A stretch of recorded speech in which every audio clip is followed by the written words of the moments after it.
Good morning, students. Let's start our chapter agriculture from geography. We have already done four major crops including wheat, rice, match, millets. These are our grain crops. Last one is pulses. Pulses जो है यानी दालें भी एक major grain crop है। India जो है वो दालों में फर्स्ट नंबर पे प्रोड्यूसर है, सबसे ज्यादा दालों का प्रोडक्शन होता है, एज वेल एज कंज्यूमर है, यानी कि सबसे ज्यादा उनको कंज्यूम भी करता है। तो दालों में इंडिया का प्रोडक्शन नंबर 1 है और कंज्यूम यानी दालें सबसे ज्यादा इंडिया में ही खाई जाती हैं। मेजर जो पल्सेस हैं वो आपकी बुक में राइट हुई हैं, आप देख सकते हैं। तूर, उड़द, मूंग, मसूर, पीस, ग्राम, जितनी भी दालें हैं उनके नेम राइट हुए हैं।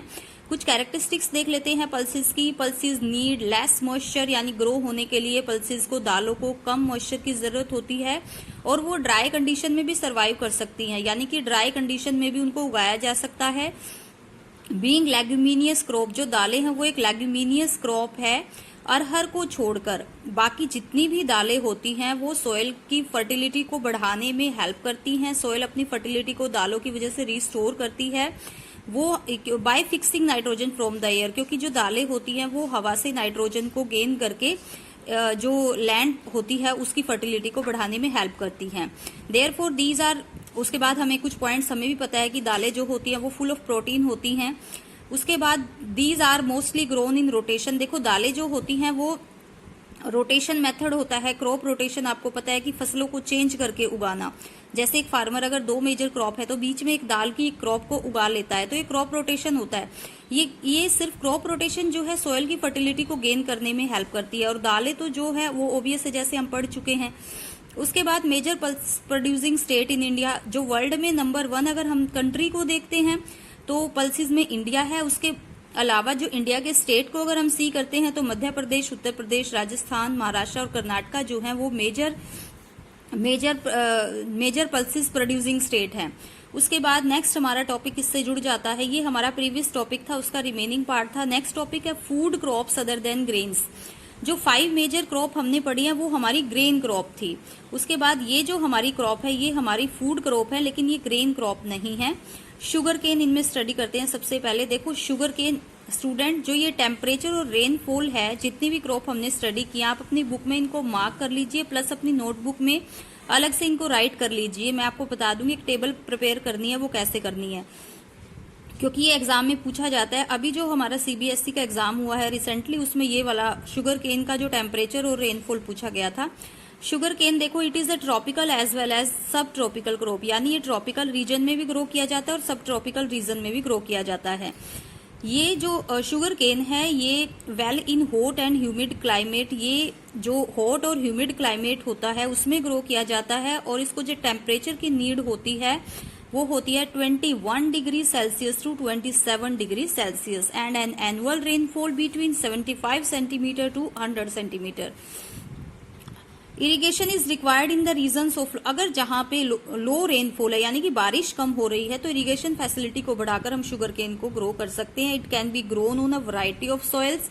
अगर हम पर्टिकुलर सॉइल की बात करें तो किसी भी सॉइल की वैरायटी में ग्रो किया जा सकता है। इसको सोइंग और हार्वेस्टिंग टाइम के लिए, यानी ग्रो करने के लिए और हार्वेस्ट करने के लिए ज्यादा लेबर की जरूरत नहीं होती, मैनुअल लेबर की जरूरत होती है। India is the second largest producer of sugarcane. Sugarcane में इंडिया सेकंड लार्जेस्ट प्रोड्यूसर है, ओनली आफ्टर ब्राजील, ब्राजील के बाद। It is the main source of sugar, gur, khandsari and molasses, यानी जो इससे शुगर, गुड़, खांडसरी और मोलासिस यानी शक्कर, शीरा वगैरह जो होता है वो बनाया जाता है। The major sugarcane producing states are Uttar Pradesh, Maharashtra. Uttar Pradesh जो है वो मेन स्टेट है जहां पे सबसे ज्यादा शुगर केन ग्रो किया जाता है। आफ्टर उत्तर प्रदेश महाराष्ट्र, कर्नाटका, तमिलनाडु, आंध्र प्रदेश, बिहार, पंजाब और हरियाणा ऐसे स्टेट है जहां पर की शुगर केन ग्रो किया जाता है। नेक्स्ट टॉपिक, नेक्स्ट हमारी जो फूड क्रॉप है बट वो ग्रेन क्रॉप नहीं है, ऑयल सीड्स। देखो India is the largest producer of oil seeds in the world. सबसे ज्यादा ऑयल सीड्स इंडिया में ग्रो किए जाते हैं। Different oil seeds are grown covering approximately 12% of the total cropped area of the country, यानी हमारे देश का जो टोटल एरिया है, क्रॉप्ड एरिया जो उगाए जाने वाला एरिया है, उसमें से 12% एरिया जो ऐसा है जहां पर की ऑयल सीड्स ग्रो किए जाते हैं। और जो मेजर ऑयल सीड्स ग्रो किए जाते हैं इंडिया में वो हैं ग्राउंड नट्स, यानी जो मूंगफली की खेती है, मूंगफली के जो सीड्स हैं जिनसे कि ऑयल बनाया जाता है, मस्टर्ड, कोकोनट, सीसम यानी तिल का जो तेल होता है, soybean, castor seed, cotton seeds, linseed मतलब कि अलसी and sunflower. Most of these are edible. देखो आप सबको पता है कि ये कुकिंग मीडियम में हमारे काम आते हैं। जो तेल, इनमें से काफी सारे तेल हमारी कुकिंग मीडियम में काम आते हैं, और कुछ ऐसे ऑयल होते हैं जिनसे कि हम रॉ मटेरियल प्रिपेयर करते हैं for the production of soap, cosmetic and ointments, यानी कि जो एंटीसेप्टिक क्रीम्स वगैरह जो बनाई जाती हैं। ग्राउंड नट्स जो है वो मेनली खरीफ क्रॉप है and accounts for about half of the major oil seeds produce in the country. Andhra Pradesh जो है वो लार्जेस्ट प्रोड्यूसर है ग्राउंड नट्स में। इसके बाद तमिलनाडु, कर्नाटक, गुजरात और महाराष्ट्र में उगाया जाता है। लिनसीड यानी कि जो अलसी का तेल है, एंड मस्टर्ड आर्ड, ये राबी क्रॉप है दोनों। सीसम इज अ खरीफ क्रॉप। जो तिल की खेती होती है वो खरीफ खेती होती है इन नॉर्थ में, एंड राबी क्रॉप, और जो साउथ पार्ट है वहां पे ये राबी क्रॉप होती है। मैंने आपको खरीफ क्रॉप और राबी क्रॉप के जो टाइम पीरियड है वो बताया हुआ है। Castor seeds is grown both as rabi and kharif crop, यानी जो कस्टर्ड सीड होता है वो राबी क्रॉप में भी ग्रो किया जाए, एज ए राबी क्रॉप भी ग्रो किया जा सकता है, और खरीफ यानी दोनों ही सीजन्स में इसको ग्रो किया जा सकता है। Next over crop is T, very important. T cultivation is an example of plantation. ये एक प्लांटेशन एग्रीकल्चर है। प्लांटेशन एग्रीकल्चर का जो पीछे मैं आपको उसके क्वेश्चन भी राइट करा चुकी हूँ क्या होता है। It is also an important beverage from, ये पेय पदार्थ है एक तरह से, यानी जैसे चाय का जो यूज होता है वो पीने के लिए किया जाता है। इसको इनिशियली ब्रिटिश ने इंट्रोड्यूस किया था, यानी टी जो है वो इंट्रोड्यूस की थी सबसे पहले इंडिया में ब्रिटिशर्स ने। Today most of the tea plantations are, आज जो बहुत सारे टी प्लांटेशंस है वो इंडियंस के ही हैं। The T plant grows well in tropical and सब ट्रॉपिकल क्लाइमेट्स। जो टी प्लांट है वो ट्रॉपिकल और सब ट्रॉपिकल क्लाइमेट, दोनों तरह के क्लाइमेट में ग्रो किया जा सकता है। Endowed with deep and fertile, और इसके लिए किस चीज की जरूरत होती है? अच्छी और फर्टाइल और वेल ड्रेन्ड सॉइल की जरूरत होती है। Rich in humus and organic matter, ऐसी सॉइल जो ह्यूमस और ऑर्गेनिक मैटर में काफी रिच हो, काफी अच्छी, कहने का मतलब बहुत अच्छी सॉइल पे इसको ग्रो किया जाता है।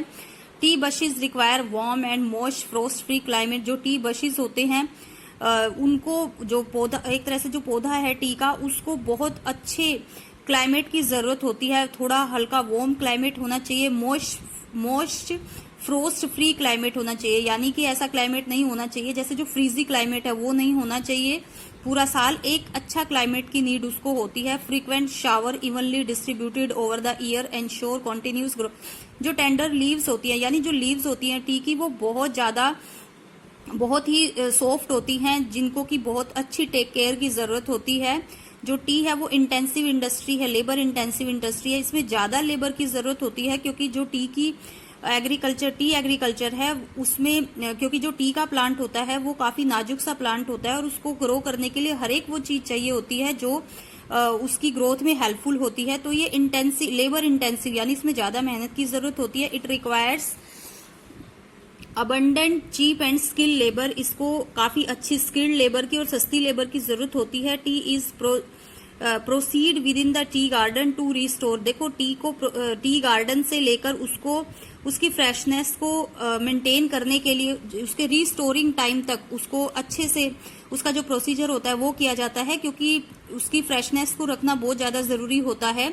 Major tea producing state are, इसमें जो मेन स्टेट है वो है असम, उसके बाद hills of Darjeeling and Jalpaiguri district in West Bengal, Tamil Nadu and Kerala. After that Tamil Nadu, apart from these Himachal Pradesh, Uttarakhand, Meghalaya, Uttar Pradesh and Tripura are also.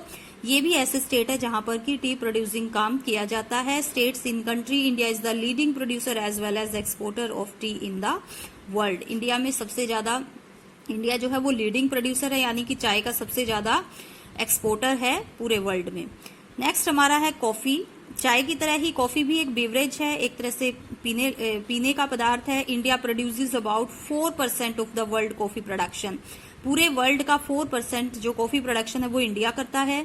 Indian coffee is known in the, India की जो कॉफी है वो बेस्ट क्वालिटी की कॉफी मानी जाती है। अरेबिका वैरायटी है जो इंडिया की, वो यमन से इंट्रोड्यूस हुई है हमारे देश में। The variety is a great demand, पूरे वर्ल्ड में इसकी बहुत ज्यादा डिमांड है, आप इसको भी मार्क कर लेना। इनिशियली इट्स कल्टीवेशन वाज, इसकी जो कल्टीवेशन थी वो इंट्रोड्यूस की गई थी बाबा बुड्डेम हिल्स में, इंडिया में जो बाबा बुड्डेम हिल्स है, and even today is cultivated is confined to the Nilgiri in Karnataka, और आज भी ये जो नीलगिरी की पहाड़ियां हैं कर्नाटका में, वहां पर इसको ग्रो किया जाता है। केरला और तमिलनाडु में भी इसको ग्रो किया जाता है।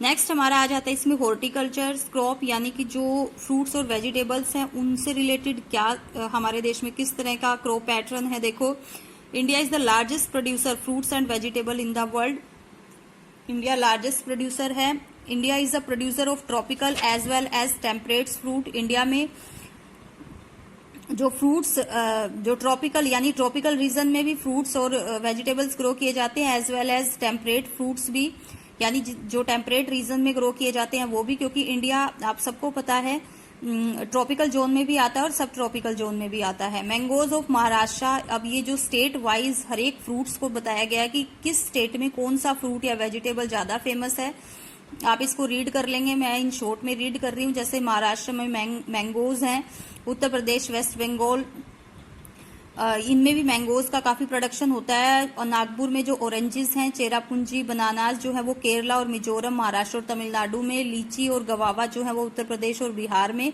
इसी तरीके से जो एप्रिकॉट चाहिए, जो ड्राई फ्रूट्स होते हैं, एप्पल्स, पियर्स, एप्रिकॉट्स वगैरह, ये सारे जम्मू एंड कश्मीर में। जो वॉलनट्स हैं हिमाचल प्रदेश में ग्रो किए जाते हैं, और पूरे वर्ल्ड में जो है इनकी डिमांड है अच्छे से, यानी अच्छी क्वालिटी के फ्रूट्स और वेजिटेबल इंडिया में ग्रो किए जाते हैं। India produces about 13% of the world vegetables, पूरे वर्ल्ड की जो वेजिटेबल का 13% इंडिया में ग्रो किया जाता है। It is an important producer of, ये सारी वेजिटेबल्स हैं जिसमें जो है इंडिया वो एक तरह से इम्पोर्टेंट प्रोड्यूसर है इंडिया पूरे वर्ल्ड में। नेक्स्ट हमारा लास्ट टॉपिक है इस चैप्टर का, वो है हमारा नॉन फूड क्रॉप। ये जितनी भी हमने पीछे क्रॉप स्टडी की हैं वो हमारी फूड क्रॉप्स रही हैं, चाहे वो ग्रेन क्रॉप्स हो चाहे वो नॉन ग्रेन क्रॉप हो। अब हमारी आती है नॉन फूड क्रॉप्स, यानी कि जो हमारी इंडस्ट्री है उसमें जो हेल्पफुल होती है। फर्स्ट इसमें है रबर। रबर जो एक इक्वेटोरियल क्रॉप है, एक तरह से इक्वेटोरियल रीजन में ग्रो करने, उसके लिए जो क्लाइमेटिक कंडीशन चाहिए वो इक्वेटोरियल रीजन वाला क्लाइमेटिक कंडीशन चाहिए। लेकिन कुछ स्पेशल कंडीशन में इसको ट्रॉपिकल एंड सब ट्रॉपिकल एरियाज में भी ग्रो किया जा सकता है, यानी कि उसको वो फैसिलिटीज प्रोवाइड की जा सकती है। इट रिक्वायर, अब इसी के वही जो क्लाइमेटिक कंडीशन है, इसको जो मॉइस्ट और ह्यूमिड क्लाइमेट चाहिए, और रेनफॉल इसको 200 सेंटीमीटर से ज्यादा, यानी कि इसको बहुत ज्यादा रेनफॉल की जरूरत होती है, बहुत ज्यादा बारिश की जरूरत होती है। अब इंडिया में हम वही पार्ट देख लेंगे जहां पे ज्यादा बारिश होती है, तो वहीं पे रबर का प्रोडक्शन जो है वो कराया जाता है। अगर आपको 9th क्लास में आपने क्लाइमेट चैप्टर को अच्छे से स्टडी किया है तो आपको ये टेम्परेचर और रेनफॉल को समझने में या एरिया जो स्टेट्स हैं उनको डिफाइन करने में बिल्कुल भी प्रॉब्लम नहीं आएगी। आपको पता है किस स्टेट में किस तरह का रेनफॉल का स्ट्रक्चर है। टेम्परेचर जो है वो अबाउट 25 डिग्री सेल्सियस इसको चाहिए। अब rubber is an important industrial raw material, industry में as a raw material rubber का यूज किया जाता है। It is mainly grown in Kerala.